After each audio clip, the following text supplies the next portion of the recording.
Sehingga kita di beberapa surat atau di surat Isra tepatnya itu kita diistilahkan dzurriyyataman hamalna ma'anu. Sehingga kita ini punya dua status, Bani Adam dan Bani Nuh. Kenapa demikian? Dzurriyyatu Adam pernah inqorodu, yaitu ketika kena tufan itu habis semua kecuali orang 80 yang ikut perahunya Nabi Nuh. Sehingga generasi setelah itu disebut Allah dzurriyyataman hamalna ma'anu. Mengenai sampean semua ini keren karena turunannya Nabi Nuh. Tapi ojo nyanyi habaib gak level. Awal ma ketika pindahane perkara nazala kang tumron apa mafil atimati ing dalam masalah pakanan di Makkah ing dalam Makkah iku kullu ajidu fi ma uhiya ilayya muharraman.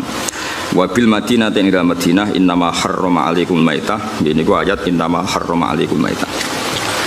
Terus kula terangaken iki penting sekali sing kedah jenengan pahami. Jadi ulama itu bisa berdebat tentang awaluma nazala. Napa awaluma nazala? Tapi kita tidak penting ikuti debat itu khasnya ulama. Tapi sebetulnya ada solusi. Solusinya itu mirip seperti awaluman amanah, mirip awaluman apa? Amanah. Sekarang jenengan angen-angen nggih. Nabi ketika dapat wahyu pertama, saya ulang lagi ya, Nabi ketika dapat wahyu pertama, itu kan semua tarikh sepakat. Pertama sing dikandani kanjeng Nabi Khadijah. Sinten? Sayyidah Khadijah. Pertama beliau komunikasi, beliau manja sebagai seorang suami sampai ngendikan dathiruni zamiluni. Seperti yang saya terangkan kemarin, domir jamak itu karena Khadijah bismil ahli, makanya pakai mukhotob jamak apa? Mudzakkar. Harusnya kan zamilini. Kalau pakai standar apa? Nahwu mukhotobah mufradah. Tapi ini pakai apa? Zamiluni. Berarti pakai apa? Domir jamak mukhotob bismil ahli karena Khadijah bernama ahl itu keluarga. Setelah Nabi curhat itu, jawab Khadijah malah ini yang saya tunggu. Karena Sayyidah Khadijah itu tahu suaminya itu calon Nabi itu mulai nikah. Yaitu beliau nikah umur 40 tahun, Nabi umur 25 tahun. Tapi Khadijah tahu betul kalau ini calon Nabi, karena beliau pernah mengutus Maisarah untuk nderekno tindake Kanjeng Nabi. Maisarah itu nama lelaki.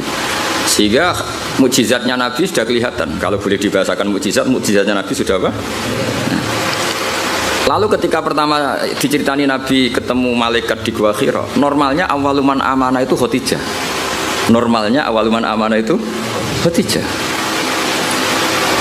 Tapi Sayyidina Ali tidak kalah kerennya karena beliau misanan dan Nabi pernah hidup serumah dengan Sayyidina Ali karena Nabi di rumah Abu Thalib. Abu Bakar juga gak kalah kerennya karena teman dekatnya Kanjeng Nabi, Sohib. Zaid bin Harisah itu juga gak kalah dekatnya karena Zaid ini candalemnya Khadijah sing derekno Kanjeng Nabi. Dari sekian status keren ini kemudian kalau kita berdebat awaluman amanah mutlakon, orang boleh bilang Khadijah, Abu Bakar, Ali, Zaid bin Harisah. Sehingga di bab berjanji itu pakai jalan tengah. Awaluman amanah minar rijal Abu Bakar, wa minan nisa Khadijah, wa minas sibyan Ali, dan wa minal mawali Zaid. Itu kompromi. Apa? Kompromi. Jadi ilmu ya butuh kompromi. Jadi misalnya orang kultus Kang Ali itu kiai damaran, maksudnya kiai tapi jodaran kiai alternatif kok dukun jadi. Nah, misalnya Hamdan itu kiai, ya sudah kiai desa, bahwa ditambahi dewi lah kira-kira gitu. Karena mau tidak mau, jadi misalnya orang ya kayak di sejarah NU lah, ada yang bilang NU itu pendirinya Syekhona Khalil. Karena yang dapat alamat itu Syekhona Khalil. Tentu penanggalan yang gampang ya Mbah Hasyim Asy'ari. Karena ketika dimaklumatkan, diresmikan, dibakukan itu era Mbah Hasyim Asy'ari. Tapi ada saja yang ngendikan min haitsu ide ya Mbah Hasyim. Syekhona Khalil. Itu normal saja. Nah sekarang pertanyaannya adalah yang ngendikan awaluma nazala itu orang sekali berjabir, termasuk minas sabiqinal awalin, dan beliau meyakini itu ya ayyuhal mudaththir. Terus ada yang ngendikan lagi Fatihah, juga itu nggak bisa dibantah karena awal Nabi jadi Nabi itu perilakunya sudah sholat dan nggak kebayangkan sholat tanpa Fatihah. Terus ada yang mengatakan Bismillah karena nggak kebayang Fatihah tanpa Bismillah. Makanya saya pernah guyon secara fikih dan ini guyon ilmiah.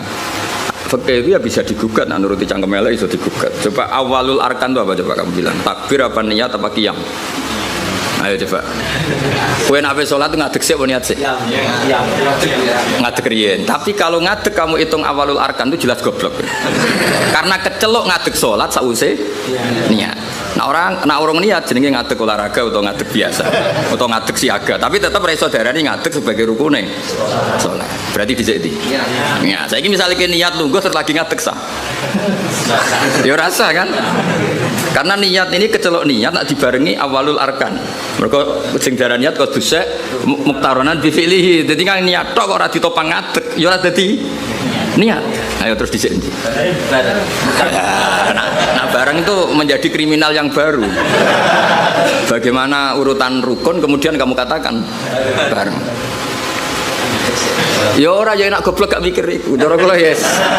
Wong dhisik ora tau ana jawaban di nomor 1 orang ya baik-baik saja. Kenapa itu kamu masalahkan? Itu paling pinter gitu. Tanpa dimasalahkan orang ya baik-baik. Tapi secara ilmiah itu memang masalah. Mulane Dewi Imam Ghazali beliau punya riwayat gini. Kulo setuju be riwayat iku. Senajan to coba takokno hadise kondi, engko dadi Albani. Senengane nyoal wae. Inna minal ilmi la jahlan. Sebagian ilmu iku goblok. Ya kan goblok tenan. Misalnya cara kula niku kemalingan atau aku kebakar, terus ditolong Mbak Hamdani takok, jenengan daleme pundi? Itu ilmu ketika dijawab wong ndi omam begini. Ya sembarang iso. Tanya itu kan penting, terus dijawab omahku ini. Itu ilmu apa enggak? Ilmu tapi goblok, wae kebakaran kok takok alamat. Sama lagi ya, wae kebakaran kok takok alamat. Nah ya saiki sementing salat iku para pangeran dengan melafatkan Allahu Akbar, meyakini Allah itu maha besar. Terus berhubung sholat itu antara zuhur, asar, antara yang lain-lain itu mirip, maka harus kamu pastikan yang kamu sholat itu sholat apa, namanya takyin. Terus sholat itu banyak, ada fardu, ada sunat, kita harus memastikan sholat ini fardu. Penting-penting seperti itu penting daripada bakas dhisik ya niat sampai ngadeg. Kira-kira kowe sholat terus gemerjet Gusti rukune dhiek pundi ge niat mbek ngadeg. Iku salate wong kurang penggawean to kira-kira. Lha iku inna minal ilmi la jahlan. Sebagian ilmu dadi goblok. Jadi mulane apa ya ilmu itu ya harus ada prioritas. Kula terusaken. Sehingga saya setuju model Said Muhammad seperti ini. Jadi awaliyah itu pasti nisbiyah. Nisbiyah itu ya subjektif atau relevan. Misalnya saya beri contoh. Semua ulama kalau ditanya spontan, pertama yang jadi nabi siapa? Pasti jawabannya Nabi Nuh. Itu hampir semua ulama, enggak janjian. Asal dia ulama mesti jawabnya Nabi Nuh. Ya mesti orang yang bantah kok mboten Adam. Karena spontannya ulama itu mesti ngikuti Quran. Enggak ada surat Adam, yang ada surat Nuh. Nah kenapa surat Nuh? Karena ini sudah keren. Jadi Rasul sudah memenuhi standar Rasul. Ono umate, ono sing musuhi, ono sing nganut, seru. Ya sekarang kalau jadi kiai, ono sing ngaji, ono sing turu, ono sing ora paham gayane paham, macam, ono sing ora paham malah mikir wong liya macam-macam. Itu kan seru. Wis memenuhi kriteria jadi kiai. Nabi Adam ya nabi, tapi terus ditakoki terus nabeni sapa? Wong ning swarga. Ada gugatan yang kita ini menjadi kalah. Terus nabeni sapa? Wong ning swarga. Terus ya Nabi sausé turun ning bumi lah ya mbek anak-anake, sanggepe bina anake. Sehingga meskipun kita yakin Nabi Adam itu nabi, tapi ulama spontannya pasti bilang no, spontannya. Makanya terus akhirnya ulama tengah-tengah. Awwalu nabiyyin Adam wa awwalu rasulin ba'atsahu wa iku no. Lah itu jenenge kompromi napa? Kompromi. Paham ya? Jadi akhirnya wow. Misalnya wow kiase wow. Dong nih ya. Nah itu ya kira-kira gitu. Jadi kalau ada polemik awaluman amanah ya tahmilannya proporsinya seperti ini, paham ya? Kalau ada apa polemik awaluman azala ya tahmilannya seperti ini. Sehingga kita ini coba jenengan sekarang ini turunannya Nabi siapa? Sekarang jenengan ini wajah-wajah di depan saya ini turunannya Nabi. Nah denda itu yang Nabi Adam. Yang turunan Muhammad kan habaib itu. Nggak ini saya cerita. Nah itu ya benar, tapi ada salahnya. Kamu bilang Nabi Adam itu ada salahnya karena dzurriyyatu Adam inqaradu itu habis. Illa ma kanu min dzurriyyatin Nuh. Sehingga kita di beberapa surat atau di surat Isra tepatnya, itu kita diistilahkan dzurriyyataman hamalna ma'anu. Sehingga kita ini punya dua status, Bani Adam dan Bani Nuh. Kenapa demikian? Dzurriyyatu Adam pernah inqaradu, yaitu ketika kena tufan itu habis semua kecuali orang 80 yang ikut perahunya Nabi Nuh. Sehingga generasi setelah itu disebut Allah dzurriyyataman hamalna ma'anu. Mengenai sampean semua ini keren karena turunannya Nabi Nuh. Tapi aja nyanyi Habaib gak level ibu turun. Cuma ini cerita. Nah itu ya sah, kita dikatakan dzurriyyahnya Adam ya sah. Dikatakan dzurriyyatun Nuh ya sah karena dzurriyyatu Adam pernah habis kecuali yang 80 ya jari ini 80 aku ya ora tau ngecek. Wah ini riwayat itu jenenge apa? 80. Kok takokno. Mosok tenan Gus. Ning manifest piye piro iki? Iku 80 penumpangnya apa sak krune. Wah, mantap. Oh, cangkem elek ngono. Ora paham kok takok. Lah ya biasanya pesawat kan dihitung ya, penumpangnya berapa, awak kabin berapa, pilot berapa. Ngono takokno. 80 itu nit apa itu? Ya kacau. Bapak kalau suwon ya jenengan enak ngaji sama saya itu punya adat kamu sendiri itu ingin paham. Mikir orang lain itu yang kedua. Ibda binafsik itu aturannya Rasulullah bukan aturannya Gus Ba, itu aturan Rasulullah ibda binafsik. Sekarang tuh banyak orang yang kalau ngaji itu ribet mikir orang lain. Itu tidak bagus. Bukan karena saya marah, itu etikanya Rasul ibda binafsik semua bimanta'ul ya prioritas kamu sendiri itu ingin paham apalagi kamu yang luar biasa karena yang menghadiri apa? Majelis. Jadi dulu zaman Nabi gitu. Kalau Nabi ngendikan mesti pengumumannya istan sitin nas. Coba Abu Hurairah kamu minta manusia itu diam supaya memahami apa yang saya ngendikan. Mereka diam fokus. Setelah selesai Nabi ngendikan liubaligh syahid minkumul ghaib, yang hadir berkewajiban menyampaikan yang tidak hadir. Tapi kalau yang hadir sendiri tidak fokus kemudian tidak paham, itu produknya terus kayak apa? Paham ya? Jadi ini apa? Supaya clear ya jadi apa? Masa iki santri kadang kata milenial, kiai ini ngaji main motor mikir ini paham tau ora. Diamuk iku muhibbin, ra diamuk ora kotok. Cuma ini saya peringatkan ya karena ini supaya ngikuti Rasulullah sallallahu alaihi wasallam. Jadi Nabi di semua kebaikan Nabi ngendikan apa ibda binafsi. Diri kamu urus sendiri baru mikir summa biman ta'ul, orang yang kamu rumat. Supaya itu tadi fokus. Saya andekan dulu ngaji sama Mbah Mun tidak fokus, mungkin ya tidak salim ini. Saya tuh kalau dulu ngaji Mbah Mun sekaligus ijazah, kitab yang mau dibaca Mbah Mun itu tak pelajari dulu. Itu ijazahnya Mbah Mun. Sehingga saya ngaji itu sudah punya bayangan. Misalnya saya baca ya jibu ala kulli mukallafin, misalnya ad-dukhulu kadza wa kadza, ad-dukhulu fil Islam ini. Sehingga saya tinggal ngecek bacaan saya yang saya putuskan tadi malam dengan yang dibaca Mbah Mun itu mirip enggak? Kalau mirip 50% berarti setengah ngalim kan gitu. Lah nak benernya mau 20% berarti goblok gitu. Nak benernya mau 10% goblok banget gitu. Nak keliru 100% ora pati menusa.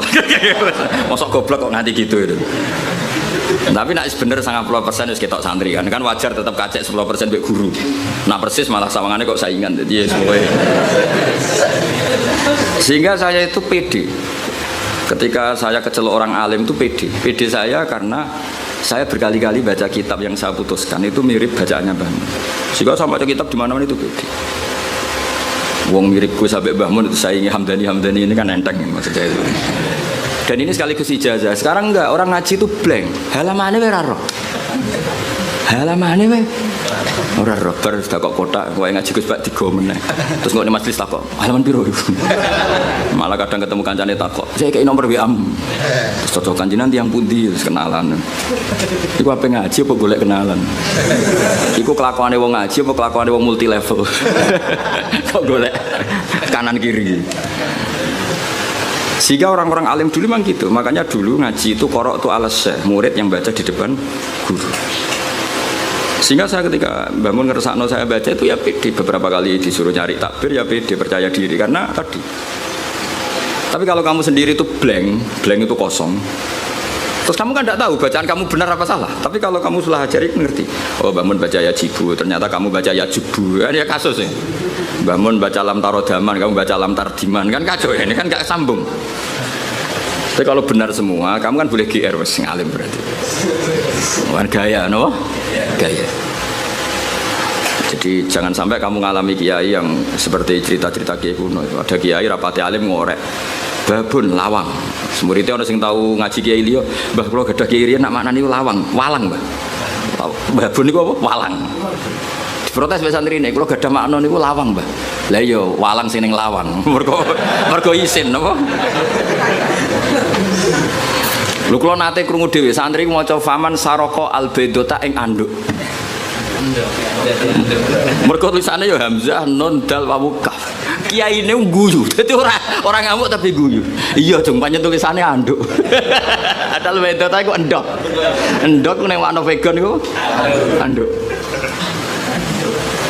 Sing repot bumi dadi bom. Wal ardalan bom. Bareng didelok bumi. Bumi ya. Kasus ini.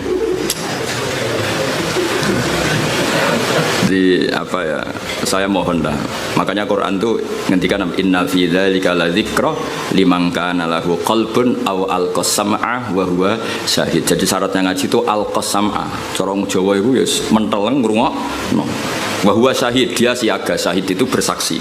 Jadi ngaji itu syaratnya dua, ngrungokno tenanan terus wa huwa syahid. Dia pikirannya kosong kecuali untuk urusan ngaji. Ya, jadi ini peringatan semua muhibbin saya supaya ngaji itu punya aturan yang digariskan Allah dan Rasul. Meskipun kita tidak akan pernah sempurna, nggak masalah. Tapi kan lumayan karena ingin memenuhi definisi itu. Jangan dari awal ngaji targetnya sowan. Gua ngaji, apa kenalan baik kiai ini ngaji ya ngaji saja, tidak usah. Supaya fair kalau kita ingin. Zaman sahabat juga gitu, tidak semua yang ngaji sowan Rasulullah ya ngaji. Mereka istima, bahkan nggak berani sowan Nabi kecuali ditimbali karena takut ganggu. Masyhur itu la tadkhulu buyutan Nabi illa ayyudzana lakum. Karena Nabi sekali masuk rumah itu milik istri, milik keluarga, milik cucu. Sehingga Nabi sekali di dalam itu nggak ada yang berani sowan karena sudah milik keluar. Katanya Nabi kalau sudah keluar ke masjid, ke sufah mereka berani matur karena kalau Nabi keluar ke publik berarti milik publik. Itu dulu sudah ada aturannya. Jadi kalau Nabi sekali masuk dalam nggak ada yang berani sowan. Qul la tadkhulu buyutan Nabi illa ayyudzana lakum. Kamu jangan masuk dalamnya Nabi kecuali dapat izin.